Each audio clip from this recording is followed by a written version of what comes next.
Yeah, we designated spitters live every week. Live, designated homie, cause we spit heat.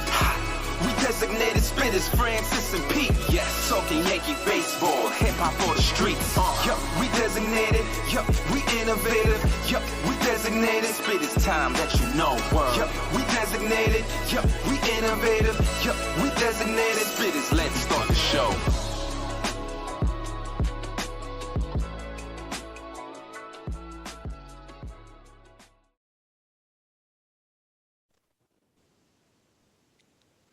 Hey, everybody, what is going on? We are here with the one, the only Eli Fishman, who is doing some amazing stuff in the Yankees minor leagues, giving us videos of prospects that we have heard so much about and that now we actually get to see them. Eli, how are you doing?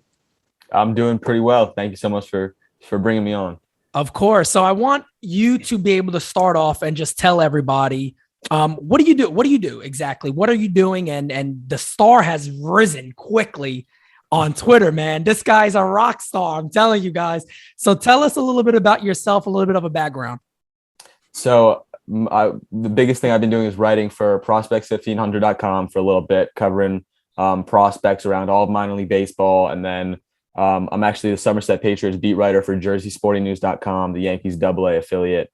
And then for years, I've had a YouTube channel where I both interview players and take videos of games, which has, been a big thing to see all these prospects. I've talked to, the Jordan Montgomery when he was in the minors, and Luke Voigt and Pete Alonso and all these guys when they were coming up in the minor leagues. So that's been huge. And now going to games with a camera, and I've started to post them on Twitter just in the last few weeks now that there's a lot of eyes on these prospects. And that's been my, I guess, claim to fame a little bit now that everybody's getting to see the Jason Dominguez and Luis Medina and Peraza and Volpe, and I'm being able to share those videos that there's really no other videos. Yeah, no, definitely. I know me and Francis, we've been sharing those a lot, and every time we see him, I'm like, look, I respect when somebody goes out there and does something they love, and it's obvious that you really enjoy doing this, and you're bringing a lot of joy to Yankee fans because, like you said, you're right. Guys want to see Dominguez, they want to see Peraza, they want to see these videos that we don't get to see on television, right? And you are definitely doing that already. So that's absolutely awesome. So the first question I have is the Yankees, a major league club, just made a trade. We gave away, or let me not say gave away, we traded to a player in Hoy Park who put up unbelievable numbers in AAA. And then also Diego Castillo, who we also gave up in the minor leagues. Can you speak on both of those guys a little bit? Absolutely. I've seen him play for a couple of years. Castillo has been in Somerset the whole season, so I've seriously seen him extensively. Castillo is a guy who I think has the potential to be a bench player in the big leagues, maybe a late inning replacement kind of guy. His defense, his glove isn't great. He plays second, short, and third. He can, but it's average at best, his glove, and his offense is what's really put him on the scene this year. I think for the first 3 or 4 months of the season, he was hitting close to 350. Mm-hmm. He was swinging a really hot bat, and especially with the power. I believe he's had 12 home runs this season. Before this season, in his 4 years with the Yankees, the most home runs he'd had was 4 over, I believe it was like 120 games. So the power has really set him apart this season, and he's, obviously was swinging a really hot bat. So it wasn't surprising that he was in that trade. It was kind of assuming that he would be there somewhere. He does have a really funky swing and a really funky load that I feel like have turned a few scouts off, and I feel like may actually have turned the Yankees off a little bit, and that's why he was still in AA. He was also Rule 5 eligible, so and I believe he's an upcoming minor league free agent, so he likely wouldn't be with the Yankees past this year anyway. And Park, obviously, you can't not love this guy from everything we've seen from him in AAA. He was hitting, I believe, 327 last time I checked in AAA. Had another monster game just yesterday. He had a home run, or Sunday. Dead center field, I think, right? Dead center, and it was back-to-back games that he had a homer to dead center, actually. So he's been raking, and a lot of fun to watch. But same thing with Castillo. He's just blocked by the guys at the big league level like Tyler Wade, who have that edge of big league experience. Obviously, Yankees fans aren't too happy with Tyler Wade there. But you also have the guys like Anthony Volpe and Peraza who are coming up the system and are right on Park's trail. And as we know with everything on Twitter, the Yankees analytic department and their front office doesn't really see Hoy Park as that guy in New York.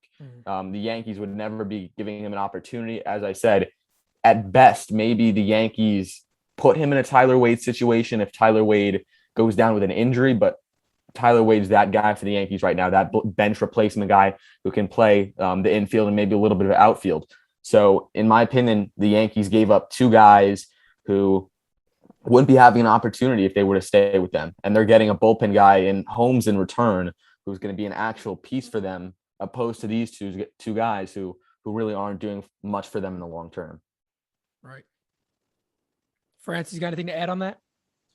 No, I am appreciative of like the insight there, like with Park's defense. We never really got to look at him up here on the defensive side of things. So I appreciate that information. I was wondering like what sort of glove Park brought to the table, just because we heard that they were moving him around just before he got the call up to the big league squad, that he played a little bit of outfield and things like that. So, up here, we're getting excited, like, oh, maybe they're trying him out so that when they bring him up here, he's a little bit more versatile. And they called him up and only give him one at bat. Next thing you know, he's outrighted back down. And then a week later, he's traded.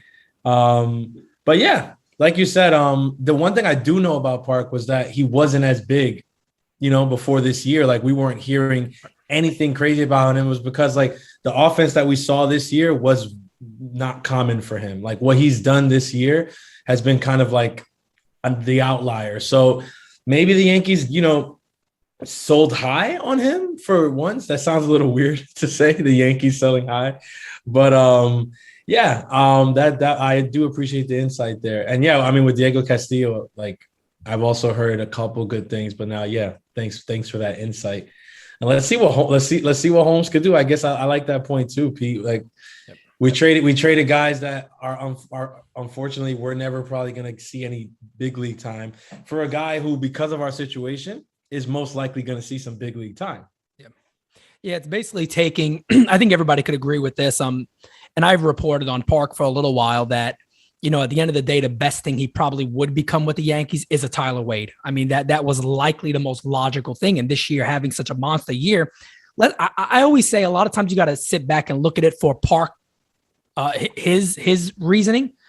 It's probably great for him, to be honest. It's probably the best thing that could happen to Park. And that's awesome because he's probably eventually going to get a shot in Pittsburgh. With the rest of the year, they're going to have second base open. I think they got Newman over there who probably fill in that second base for a little bit, but they also got some good prospects there. Nick Gonzalez is a second base prospect who's really good, but Park will probably get a little bit of a shot there. And even if he does get a chance as a bench guy, that's better than what he would have had here. So when I first heard the deal, I was like everybody else. I was like, oh, come on, Yankees. Like, what are you doing? And then I looked a little bit more into Holmes, and I actually have a lot of close friends that are in Pittsburgh that immediately wrote to me. I was like, no, this guy is actually good. Like, you guys are actually getting a relief pitcher who could become elite. If he gets his control a little better, he could really become elite. He dominates right-handed batters, great sinker. So at the end of the day, I mean, Eli, maybe you'll agree with me on that too. It's probably the best thing that happened to Park. Park and Castillo. Would never see a big league field if he were to stay with the Yankees for 10 years. So it's so great to see them go to another organization, and because they're both going to get that shot in Pittsburgh. Might not come this year, but with that Pirates team, the way they've been playing, they 100% will eventually. Oh, undoubtedly. So what I want to do from here out, I want to talk about a couple of prospects. And then after we talk about some of these names that a lot of fans are very excited for, I want to throw some names out there and maybe get a sleeper guy for you that a lot of people aren't watching or looking at. So the first name I want to talk about that fans are very excited about, you mentioned him a couple of times, is Anthony Volpe. What are you seeing from him? What are you hearing about him?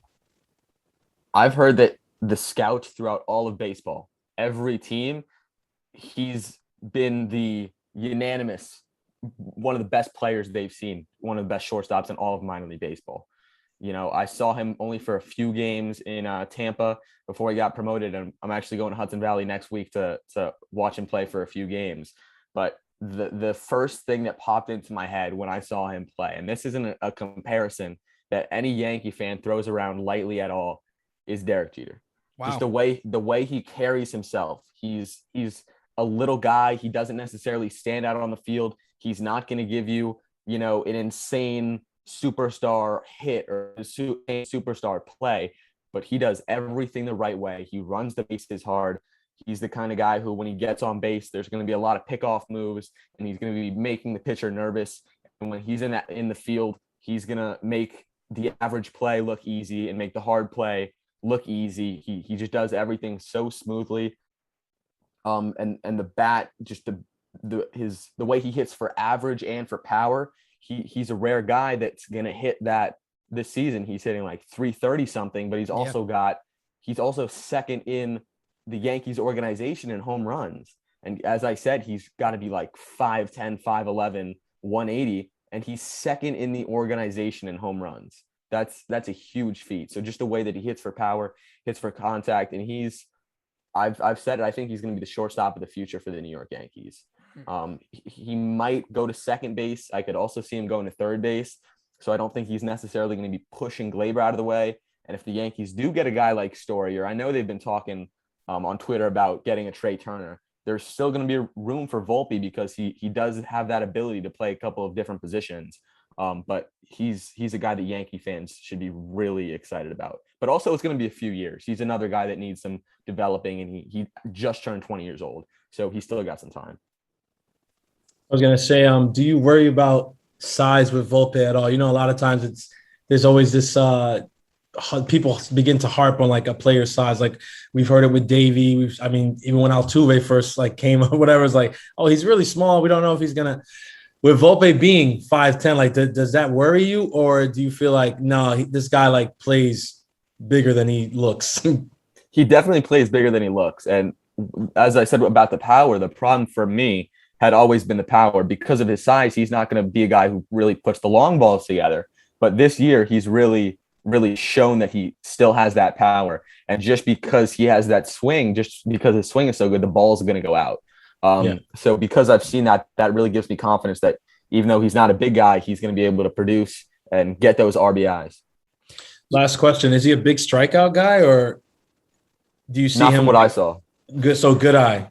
You would say he's got very good patience. He walked a few times in the series that I was at for him. He did strike out a couple of times, but compared to most guys, he barely strikes out. He's a really good contact hitter. Yeah, just an update on that too. Overall 2021, he has 57 walks and 56 strikeouts. So that tells you the type of guy he is when it comes to that. And 15 homers this year overall, which is absolutely awesome. And I remember when he was signed, a lot of people were kind of down on the pick. They were like, even hearing a lot of scouts saying that they probably could have maybe done better with that pick. And that's why I said the draft is almost like a toss-up, right? You never really know. You never really know how somebody's going to be coming. Now you're looking at Volpe, who's going to be a top 100 prospect. There's no doubt about that. I don't know if he cracked Baseball America yet. I think he did. He did. He went up a few spots. Awesome. I think he's in mid 80s. Yeah. So there you go already. I mean, he's already making that move, moving up. So Volpe has tremendous stuff. The next guy I want to ask you about is a guy I was actually excited to possibly see. I didn't get to see him pitch. Is Luis Medina. We're seeing this guy throwing 100 plus. Always the concern about control, but man, he looks a lot different than 2019. Oh yeah, absolutely. He's been so much fun to watch this year in Somerset. The worry is the control. It hasn't been great, but it has definitely improved throughout the course of the season. But I mean, the man, he's just absolutely electric. He's going to be another guy who gives me a little bit of maybe a Dylan Betances, Albert Abreu kind of guy who could potentially start, but I think winds up, a late bullpen guy who's going to come in, who's going to give you an inning, and who's going to throw 100 plus with a wipeout slider. I don't think he threw a slider in the All-Star Futures game, but he's got like a plus slider to go along with that fastball. He still obviously has a little bit more developing to do, and The control is a little bit worrisome. I think it does slow down his progress up to the big leagues a little bit. So we might not see him this year, maybe late next year, just because he still has a lot of work to do. But he's another guy. When you can throw 102 miles per hour, there's a lot that can go right. Yeah. Oh yeah. I think you kind of answered my question, piggybacking on Medina. I've been super excited for Medina for a while now. He's from the Dominican Republic, but not just that, like he's from Naguas. Like I have like family and like friends close from there. So he's from a place that's really near and dear to my heart. And I just like the kid's swag more than anything. Like, I think this guy is like, he reminds me of like young Severino, but it's like another level. And it's like, it's not that like, how you say, like, I don't want to throw a shot here, but I'm going to have to. It's not that annoying Marcus Stroman-esque thing. Like, it's more like, I don't know what it is with Medina, but it's more like I feel it a lot more. So I'm super excited about him. And my question was, he's 22 already. He's shown a lot, a lot of things to be excited about. Like, when did you see him coming up? Like, did you see him being a possibility for September, especially if the Yanks are out of it and they wanted to get a look at some guys? But if you said like more next year, I could understand that. Yeah, I definitely think next year, especially because the Yankees have quite a few guys in AAA that are ahead of him, like the Luis Heel and, the Glenn Ottos, who I think should be up in September. And just on the developmental side, you don't want a guy who's walking as many guys as he is in the minors to be up with the big league team that quickly. But he's a guy that I wouldn't be surprised if we see him come maybe May, June of 2022. Yeah, that's the thing that that I'm always told about him is there's always seemed like there's a comparison with him and Luis Heel of, are these guys going to be a starter? Are they going to last as starters? Or is it going to be more of a pen guy? So, I mean, either way, and Francis, I think you're right. I think what Medina has is an extreme level of confidence. I think he knows what he can do. And I think that just exuberates out of him is that he knows he can put guys away. I mean, I think the other day he topped 103. I mean, on the radar gun. So there's no denying this guy could blow people away. And speaking of the name I just spoke about, tell us a little about Luis Heel.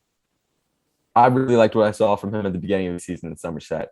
I do think he winds up in the bullpen, but as you compare him and Medina, he's a lot more mature, a few steps ahead of him. He's a guy that it feels like any day now he could be in the big leagues if the opportunity arises, especially since he's on the 40-man. I mean, Medina is too, but that gives him an upper edge. And his last outing in AAA, he was part of the no-hitter. He went 6 innings, walked 2. The swing and miss is just insane with him. Medina's a guy, sometimes he'll find a good amount of barrels, guys will get hits off him now and then, but with Gil, he puts everyone away.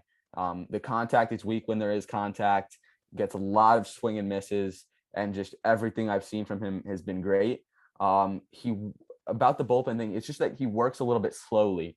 He just doesn't necessarily carry himself as a starter, even though he has been starting in the minor leagues. There's just like the vibes he gives me is like a mid reliever, late reliever kind of guy. And he's primarily fastball, curveball. So I don't know if that mix would necessarily work as a starter. So I definitely see him in the bullpen, but he's another guy who's, upper 90s, sitting 97, 98 with the fastball, reaching 100 miles per hour. So there's a lot to like with him as well.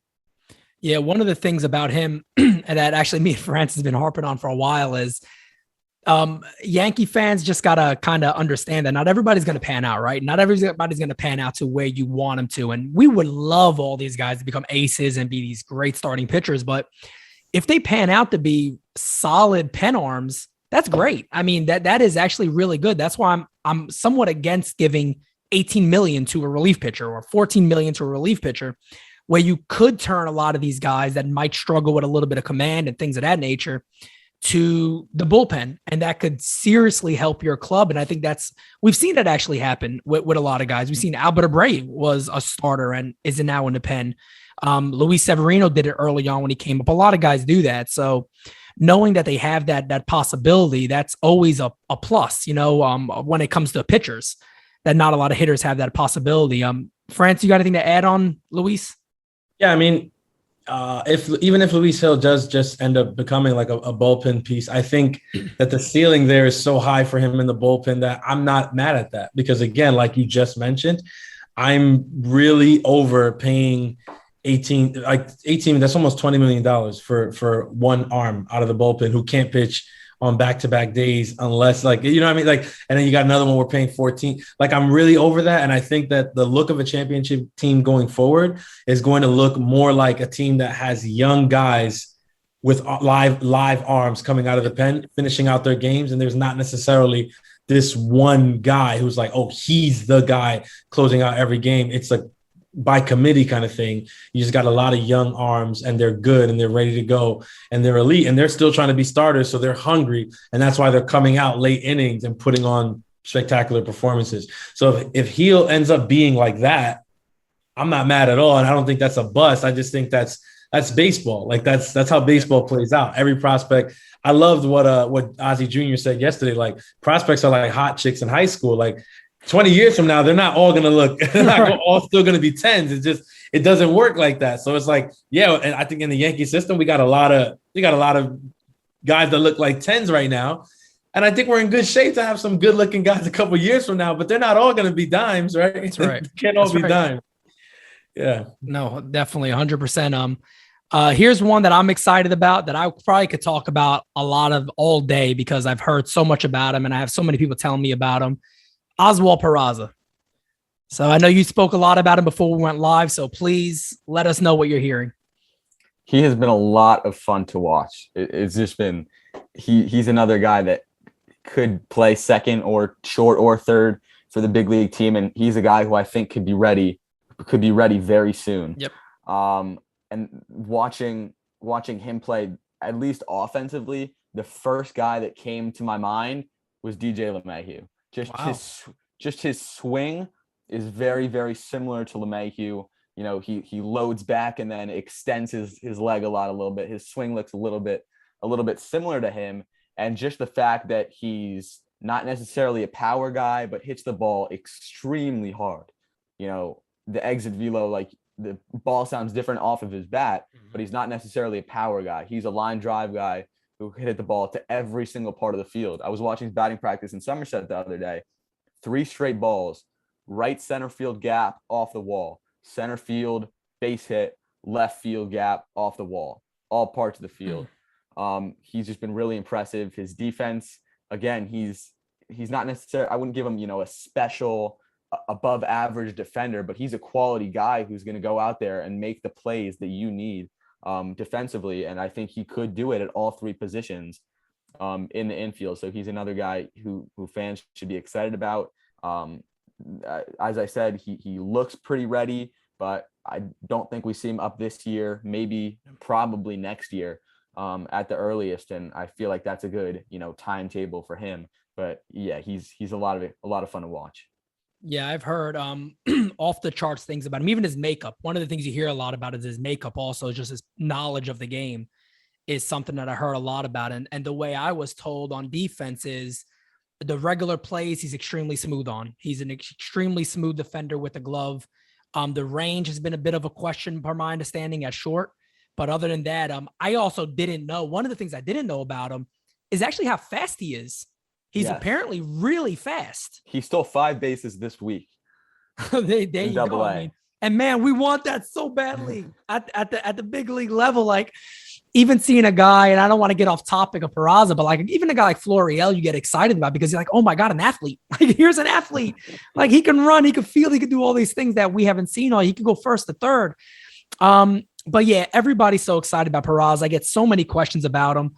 And then you hear his name come up in certain trades and things like that. I'm like, if you trade a guy like this, you really want control. You want somebody else is going to come back and be like, they're going to help us now, but they're also controllable for years to come, because everything you just said, I mean, I've heard too. I've had people tell me this guy is undoubtedly very close to being ready next year. No doubt about it. He could be at this level, depending on where that would be. But Francis, when we do the podcast, fans ask us about him all the time. He's just a guy that Yankee fans are really excited about right now. Yeah. I got a question. It's probably an unfair question, Eli, but I I think I know what it might be, but I want to hear it. I think you're the right guy for the question. You're the Yankees. You're Brian Cashman. I know what it is. You got to protect one of these two shortstop prospects, right? Yep, one of them has to exactly right. So it's trade deadline season. You know where we're going with this, right? Teams are asking, right? You in your heart you can only keep one of them, and one of them's gonna have to be moved to get your team where it needs to be a championship contender. Volpe, Peraza, who's the guy that you're like, no matter what, I got to keep this guy, and who's the other, and then who's the one that you subsequently let go in a trade? You would never want to let Peraza go, but I would say, as I said, I feel like Anthony Volpe is the better pick. He's the shortstop of the future, or at least a star of the future for the New York Yankees. Peraza is a damn good player. Like he's insanely good, but I just feel like the profile overall, the ceiling is just a little bit higher with Volpe. But in terms of Peraza, he's a guy I wouldn't be surprised if we see him move. And I necessarily wouldn't be opposed to it, especially if we get a position we really, really need in terms of if it's a first baseman or a Joey Gallo, or if it's a Trevor Story where we're getting a shortstop, or if we're getting a second baseman or third baseman, or one of those positions that Peraza could play and be blocked by at the big league level, then if it's the right deal, that's the key, the right deal, then I feel like the Yankees wouldn't be opposed to trading him at all. And at least that's what I've heard throughout the system, that they're not opposed to trading him. But Volpe, they're very, very opposed to trading him. He doesn't have the official untouchable tag, but he pretty much does, Volpe. And I feel like that says a lot. And just how much the scouts have talked about him this year. You know, he's one of the players, like, you're sitting behind the plate in a Somerset game where he's not even there. He's a level below, and they're like, you seen this Volpe kid? He can really play. So just that buzz about him throughout the system really says, goes to show how good he can be. So that's obviously a really tough question, but I would just say Volpe. Yeah, you're about to get a lot more followers after that one. You're about to get a lot more. I don't think you get any unfollows from that, but undoubtedly, we've been asked that. We've been asked that a lot, and I think you're seeing these guys a lot more than we are. Just based off of common knowledge, I think the one thing that is so awesome about Anthony Volpe is like you just said, how the star has risen so quickly. I mean, again, like I said, I remember a couple of years ago hearing, he may not be this, he may not be that, might not be the best pick. And then boom, this guy's like, hey, I'm here, like what's up? I'm here to play baseball. This is who I am. And his numbers are terrific. Peraza's numbers are terrific. Speaking of another guy, and then we'll just throw some other names out there. The elephant in the room, Jason Dominguez. You've got to see him, man. Your videos have gone crazy by posting everything about him. We've used them. We've shouted you out on a couple of podcasts from using it. Man, just let us know about the Martian. What are you seeing? I know Arby, who is also on Team NY News, he said, ask him if there's any weaknesses. I'm like, I'm sure there's some of them out there already, but we'll see. We'll see what Eli has to say. So tell us a little bit about Jason Dominguez. How about I'll start with the weaknesses. First one, which I'm sure all Yankees fans are very familiar with, is the base running. It needs a lot of work. And it's just mental in the base running. One thing is he's insanely fast. It looks like he can't stop himself. Like he's like a train slowing down. a little bit. Yeah, and it was actually really scary the couple of times like he fell on the bases, and he got thrown out 4 times on the bases in his first series of 7 games in low A. So it just the base running decisions, he was really aggressive, which you like to see, but it was kind of stupid aggressive in a couple of scenarios. But also the strikeouts are a little bit worrisome. He does strike out quite a bit. He does have a very big swing, which obviously leads to all that power and all that excitement with the bat and the 110 mile per hour exit velo that we're all so excited about. But I feel like he might need to cut down on his swing a little bit, unless the power is seriously there where he's hitting 35 home runs, that it's kind of at the point where you're like, let him ride out. But to the positives, he is one of the best hitters offensively that I've ever seen in all of minor league baseball. The bat is just insane. Like, I would go to give him a 70 grade power and a 70 grade contact out of 80, which is, a premier, almost all-star level of a big leaguer, or that's an all-star in Major League Baseball. 70 power and 70 contact.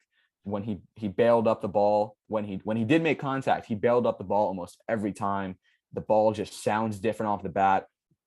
I'm sure you saw the home run video in, I believe it was his 4th game in low A, and it was a ball. It was on the outside corner of the plate. He just extended his hands, barely swung. It was such an ugly swing, 101 miles per hour off the bat, and it went like 350 feet into the bleachers. So just the power, just the swing, how often he puts contact on the ball, considering how big his swing is extremely impressive. And as I said, the base running, he's insanely fast. That was the biggest surprise for me when I saw him. He beat out one of the infield singles, tagging up on a ball to shallow left field. Yeah, he's insanely fast. The glove, I didn't see it a ton, but I did talk to a few scouts who saw him earlier in the year in extended spring training. He's got an average, maybe below average glove in center field. And a lot of the hype around him is that he can play center field, a position that the Yankees need. But one scout I talked to said, another thing is he is insanely muscular. Like, we were all like, this kid is literally Saquon Barkley. Like, he's just ginormous. He looks like an NFL running back. And he's also like, 5'11", probably 215. He's absolutely built. But for that reason, he just doesn't look necessarily natural in center field. One scout I talked to said he 100% ends up on the corner outfields just because he's fast, and he's agile, but it just doesn't necessarily work with the glove. And another thing that one scout said he was really impressed by in extended spring training was his arm. I didn't see it on display, but apparently he does have a plus arm. And he's got a real cannon on him. And when you're that muscular, you would hope so. So overall, I mean, Yankees fans should be seriously excited. He's so much fun to watch. But the Mike Trout and Mickey Mantle comparisons, I don't know about that. Yeah.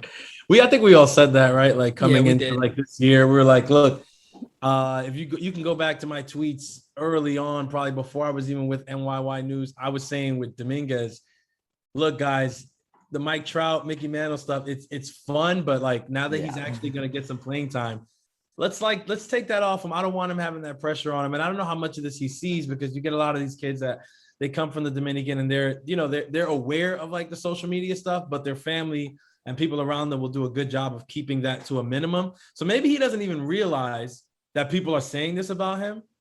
But I think for fans, we got to like kind of temper those expectations. Like, you can't put Dominican Mike Trout on a kid, just his first, he's getting his first taste of professional baseball. Yeah. It's like, you're coming up and he's in the Yankee system and he's coming up and they're saying he's the next Mickey Man, like the Mick. Like, give him a second, you know what I mean? Give him a second to cook a little down there.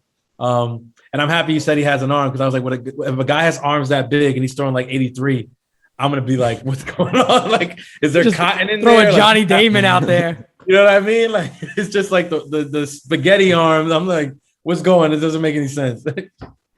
Yeah, he's deserving of the hype. Don't get me wrong. The comparisons I hate, because it's so unfair that if this guy came up as an all-star, some people would be like, well, he's not Mike Trout. He's not what we were promised. And you'll hear that. It's like, for the expectations that people are putting on him, he'll never reach those. It's relatively impossible to make everybody excited about how great this guy can be. I just want, if this guy becomes an all-star starter, that's awesome. I mean, that's 100%. great.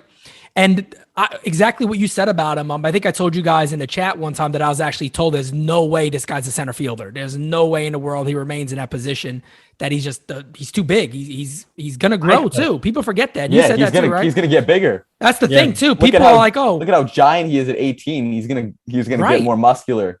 And think 100%. About that. He's bigger than guys like Miguel Cabrera when they were young. And we were like, yeah, this guy's not sticking at third. He's going to bulk up, and he bulked up much bigger than that. And A-Rod did. And all these other guys, I mean, when they're that young, Andrew Jones, we were talking about him yesterday. naturally get bigger. You get heavier as you get older. Yeah. So, everybody excited about him.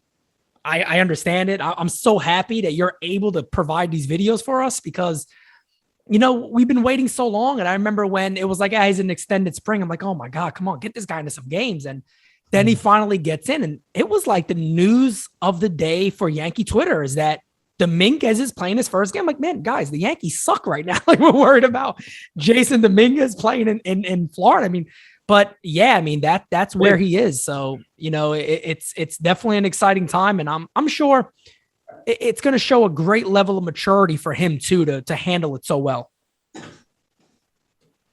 Absolutely.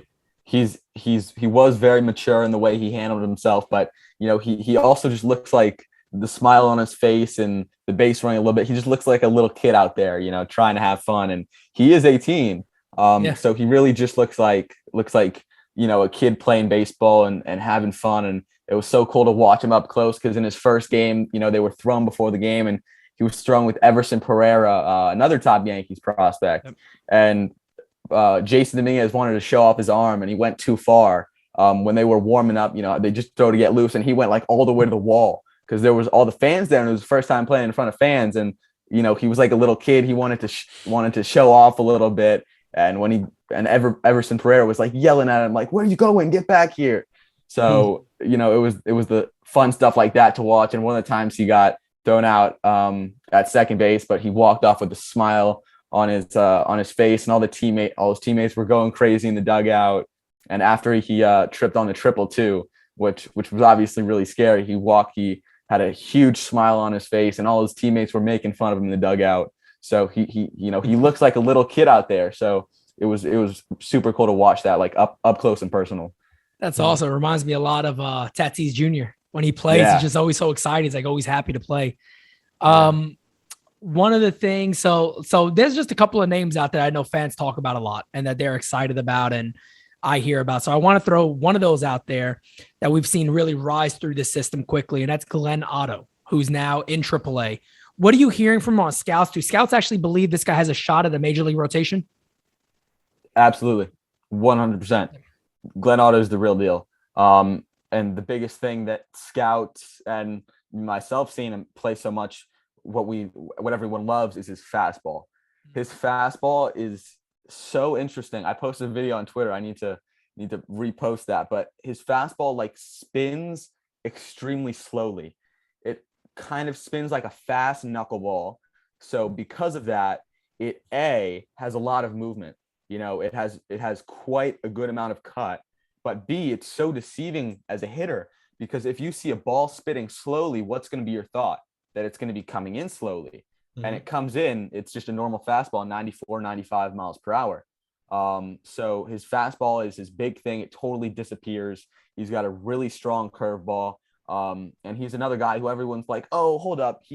This was his first good year that is kind of a fluke, but he made, I actually interviewed him the other day, right before he went to AAA, just wrote an article on him. So stay tuned for that. But he made a ton of mechanical adjustments this offseason. He had a big leg kick. His arm angle became a lot more over the top, which helped lead to the trajectory and the movement on that fastball and the breaking ball. So he's made a lot of big adjustments. His delivery looks completely different. He kind of like sits back and like sits down into his back leg and then explodes home. And scouts really think he's the real deal. He's obviously not going to be a guy that is going to, be a top tier big league starter. I think he projects as a 4-5 big league starter, maybe a long reliever. He was a closer in college and, a late reliever in the beginning of his professional career. He definitely has a chance to be a 4-5 starter, but I feel like the hype around him right now is at a good level because it's the expectation he's going to pitch in the big leagues, but maybe not be a star, not be a top tier kind of guy. But there is definitely a lot to like there. And he's a guy that everyone should know the name because he's definitely deserves to be up there very soon.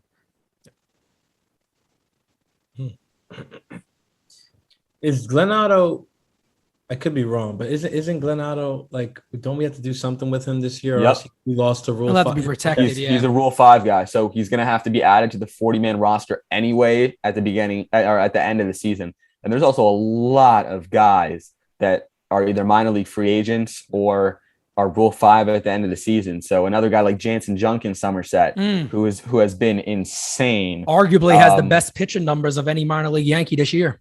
Best ERA. I think he might have just gotten taken over by Jake Eder of the Marlins, but his 1.46 ERA is the best of any starting pitcher in minor league baseball.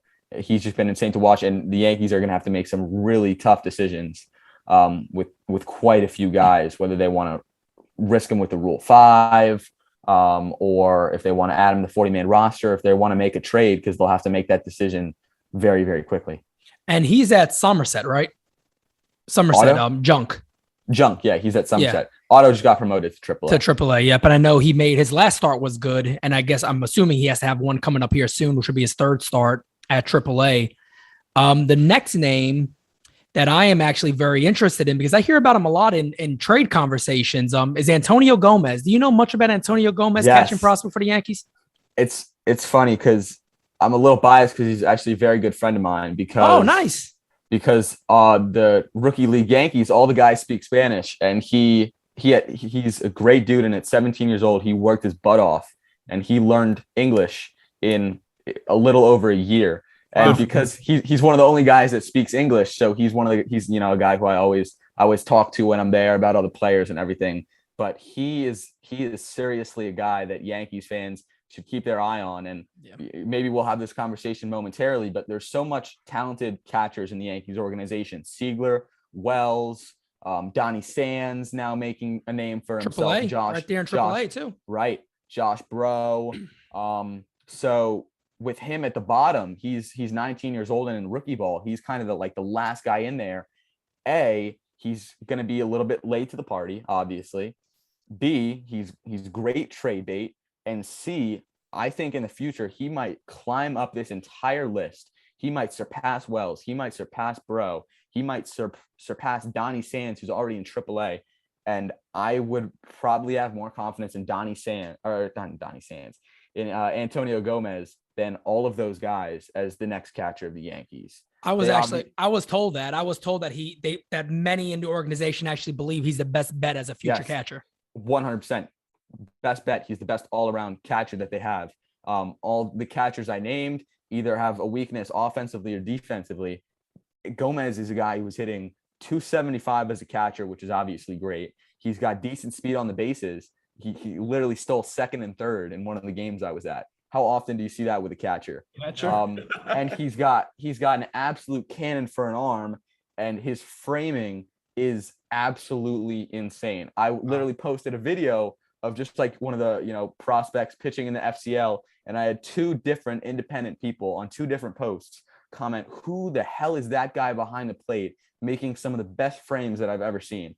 Wow. He works really hard behind the plate defensively, and that's his niche. Like he's really strong defensively. So Yankees fans really need to keep that in mind this deadline. He's a guy who you don't want to lose, but since he's far back in the ladder, he's going to be one of the last guys up, but he is definitely better than in the long term than all these other guys. So it's a really interesting, scenario there with what exactly you want to do with him. And because of his Rule 5 status, he's Rule 5 eligible. I don't know if it's not this year, the year after that. So he would have to be rushed a little bit. And he's extremely mature for his age also, at 19 years old. So every Yankee fan needs to know that name, Antonio Gomez. He's going to be a star. Yeah, I've heard about him a lot. I know. I'm assuming what could have happened was, and I don't know how much the Yankees had interest in Adam Frazier or how much it actually was before he went to San Diego. But one of the things I heard before the draft, before the Pirates actually drafted a catcher, is that he was a name that the Pirates were actually very interested in going after. And I'm assuming that could very well be if they missed out. Well, they would never have missed out. They had the first pick. They instead of going for maybe a catcher, he was a name they were actually going to target and go after. So yeah, I'm so happy to have you on to hear about that. I didn't know about the English thing. That's awesome. I mean, that's absolutely awesome. It shows a lot shows a lot of character on somebody that, I want to be able to speak to, everybody. And we always bring up what Mariano Rivera said about that, about, him having to go through that and wanting to learn the language, and just because he wanted to be a leader in his clubhouse. And that's just an awesome thing to hear. Francis, do you have a prospect for Eli? No, I mean, honestly, the last question I had on my list was about the catchers, and you guys went to it because I'm thinking, Gary Sanchez, we got one more season with him after this year, right, before he hits free agency. And so I was like, it's gonna be a big question, obviously, once 2022 comes to an end. Like, what do you do with Gary Sanchez, right? Like, how much? I mean, he's represented by a sports agency that's looked like any other agency to get their guys paid. Gary Sanchez is not necessarily like the greatest like offensive player right now, but because people aren't getting much offense out of catchers at the major league level right now, Sanchez could command a decent contract. He's not old.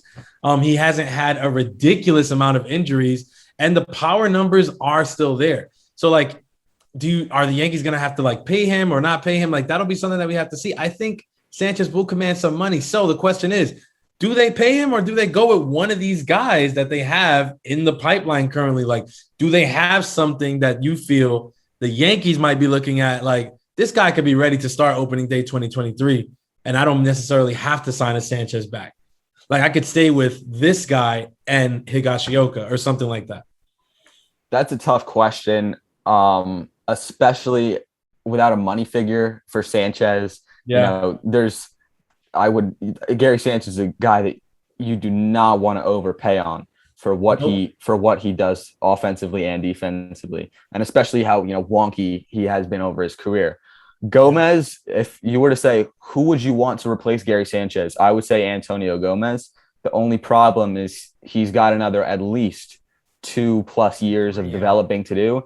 So if Gomez looks that promising, then I would definitely say that if you have 1 year as Kyle Higashioka as your starting catcher and a guy like Josh Bro, sorry, just something fell on me.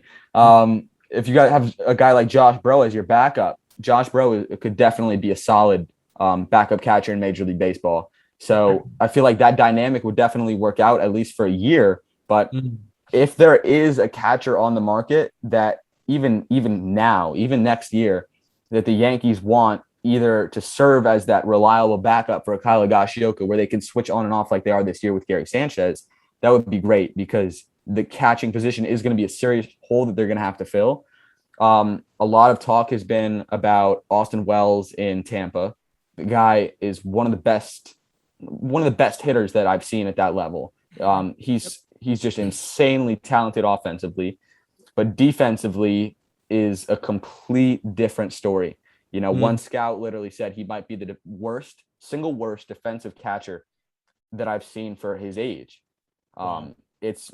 The defense is not pretty at all. The arm, he just has like a really funky, really not natural looking arm motion when he goes to throw. He doesn't block very well. He doesn't receive very well.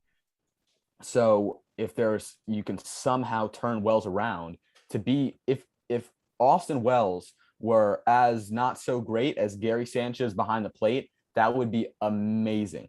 If Austin Wells is as good as Sanchez behind the plate, Austin Wells is in the big leagues right now. So if you can somehow make him that player behind the plate, he's going to be that next guy up, or else I definitely see a guy like Josh Bro in that scenario, or you're going to have to make some moves.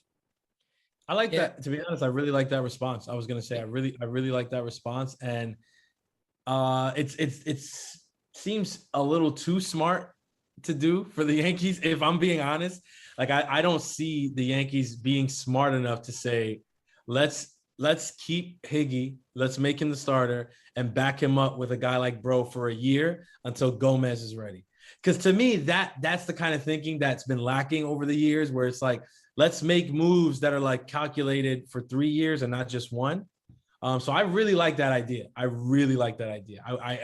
hope that the Yankees are smart enough to at least consider something like that before overpaying a guy like Gary Sanchez. Not because I don't like Sanchez, because I think Pete can vouch for me, and I know he loves Sanchez. We love Gary Sanchez. It's not me too. Me too. It's not about not liking him. It's just that I'm just looking at the way the market's been these past couple of years, right?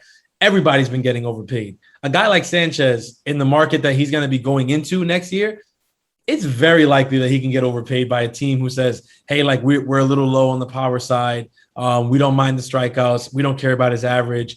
And we can put him out there to catch 4 or 5 days a week. It's not going to really hurt us. And I could see that happening. So it's like, I just don't want to be that team that does it, especially not with all the catching depth that we have coming up in the pipeline. I just don't see the point in overpaying a guy like Gary Sanchez. The worry is, and we've talked about the whole time, is you just never know how a prospect's going to translate. And I feel like the Yankees, it feels like they've had a lot of busts in the last few years. And it just feels, especially with this year and like Hoyt Park and Gittins and all those guys, that they are scared to make those moves and to bet on a prospect who's a few years away, and even a prospect in AAA, like a heel, like an Otto. It's the reason they don't want to bring him up is they just don't know how it's going to translate. They just don't know if it's going to be worth it. And the steps between every minor league level and the difference between AA baseball and Major League Baseball is just an insane difference. And as you said, with the prospects and the high school girls, you just never know how they're going to look in a few years. And people just, as we've seen with Chris Gittins, I mean, the guy hit like 15 home runs in 2 weeks in AAA, and he's hitting like .098 in the MLB. So it obviously, if you were to put as well as Antonio Gomez is playing in rookie ball right now, if he could play that in the big leagues, he's going to be an all-star catcher. But you obviously never know if it will actually go that way. So that's why I'm a little bit worried. But if everything were to go as we dream, the Yankees are going to be very good in a few years. Yeah, no, definitely. So I don't know if you've heard about this, because this is something also too that I've been told, and I told the guys this a lot about Austin Wells, is that he's not going to be a catcher. Mostly everybody agrees with that already. Have you heard a scout or anybody else recommend? I've heard first base. Have you heard maybe the outfield anywhere? Has there been a recommendation? I actually talked really extensively with a scout who wasn't with the Yankees about this when I was in Tampa. And here's what he kind of told me. First thing is that you don't draft a guy as your first round pick at catcher and develop him for the first 2 years in your system as a catcher for him not to stick there. The amount of money that they're paying him is a catcher. And from what he said, they're going to try to ride him out as a catcher as long as they all kind of hint that fact that if all Wells already at base or in the corner outfield, that means that it didn't look too good. That means that they tried him there and it just wasn't going to work out. And I feel like the bat is there. So who is really gonna hit is gonna make it up to the big leagues for their bat. Even if he's not an amazing catcher, a lot of guys get their first taste of the big league their bat, not for their defense. That's true. And on the roster, if he is hitting well enough to be up there, and if that is a first base where he at the last moment, needs to learn how to play first base, and that's a bridge that the Yankees are willing to cross at that level. But because he's been a catcher for his whole life, they want him to make as many strides as possible at that position to be able to play there for the future. Wow. Makes sense. And the last thing that I have for you is give us a sleeper. Give us maybe a name that a lot of people aren't talking about. Is there somebody out there that you see and you're like, man, this guy is really good and not getting the attention he may deserve? There have been a lot of guys. The first thing that pops up is a few guys that are in AAA. Just a few different names, because everyone is talking about the Yankees bullpen problems.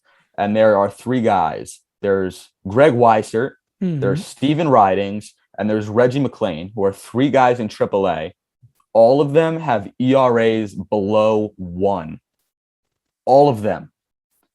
Greg Weissert has the best slider in the Yankees organization, according to Baseball America. He was in Somerset at the beginning of the year. His slider is absolutely gross. He's a guy that could pitch in the big leagues. Scratch that, should be pitching in the big leagues in the bullpen right now.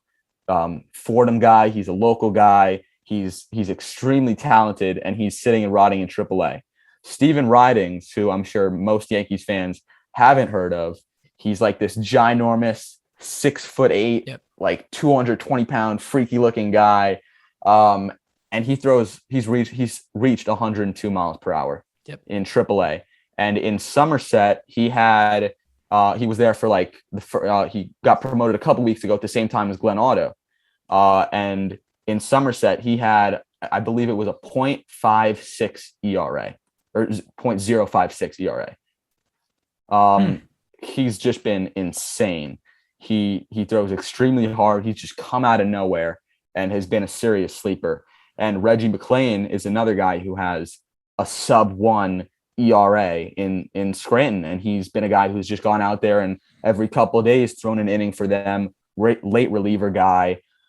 He has a really funky motion, so I feel like maybe that's turned the Yankees off a little bit. But those are three guys that, as I said, you'd never know how it translates to the big leagues. Especially, I feel like a guy like Holmes, who they acquired, the reason they're more willing to get him opposed to a guy like Weissert is because at least how Holmes has performed in Major League Baseball.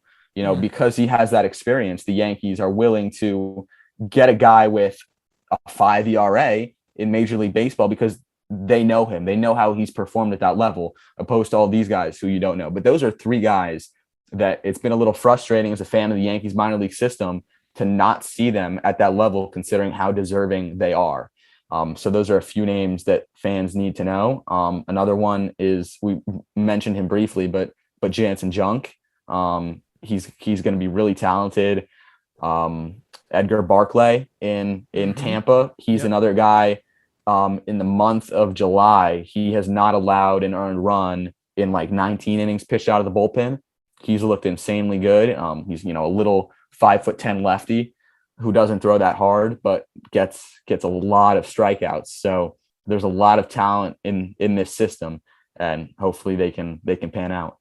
Well, at least Fangraphs is giving them some props, right? Their system is getting some love from Fangraphs, at least, because a lot of people early in the year kind of put them higher than midway, and I think it was like 18th or 17th, and now you're seeing them as 7th, 4th. And I'm looking at it too. I'm like, guys, they're way better than this. Like that is totally off. Just having a decent and a pretty good understanding of the Yankees minor leagues. I'm like, they're a much better organization than that in the minors. Absolutely.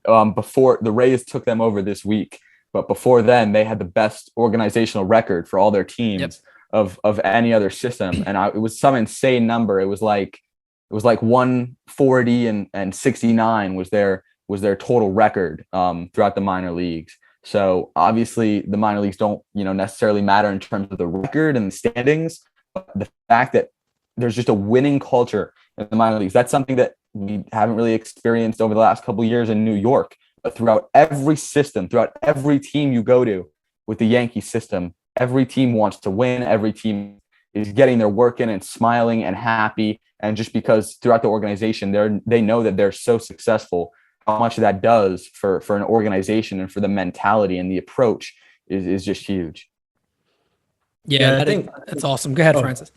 No, I was just going to piggyback off that. I think the organizational record thing, it seems like, not that big of a deal, but I think it's important that we bring it up just because, like Pete was saying, at the beginning of the year, you were seeing, the Yankee system ranked almost 20 in the league. And it's like, you got guys like me, guys like Pete, guys like all around who kind of know a little bit about the talent that we have down there, but not as much as you.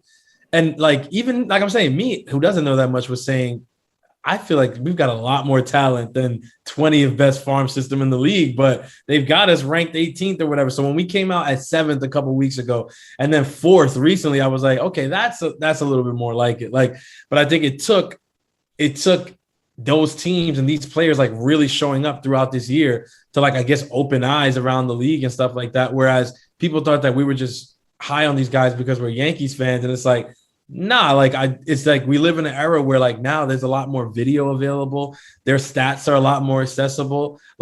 It's easy for the regular, even a casual fan can just go and look these guys up, look at video of these guys. And then when you have pages like yourself, who's putting out great content day in and day out about guys that you're not finding anywhere else, it's easy to educate yourself and see what you're really looking at with these guys. And from what I've seen, we have a lot of freaking talent in the farm system. So when I hear guys talk down about the Yankee system and say, well, the Yankees don't have anything to offer in trade talks and things like that, I'm just like, really, like, hold on. Like, you can't tell me that there's not organizations out there who wouldn't be honored to have some of the guys that we have in the system right now, because I'm looking at their stuff and their stuff is amazing. Yep. No, I even agree with that, Eli. I know you're seeing these guys, and I know you definitely agree with that.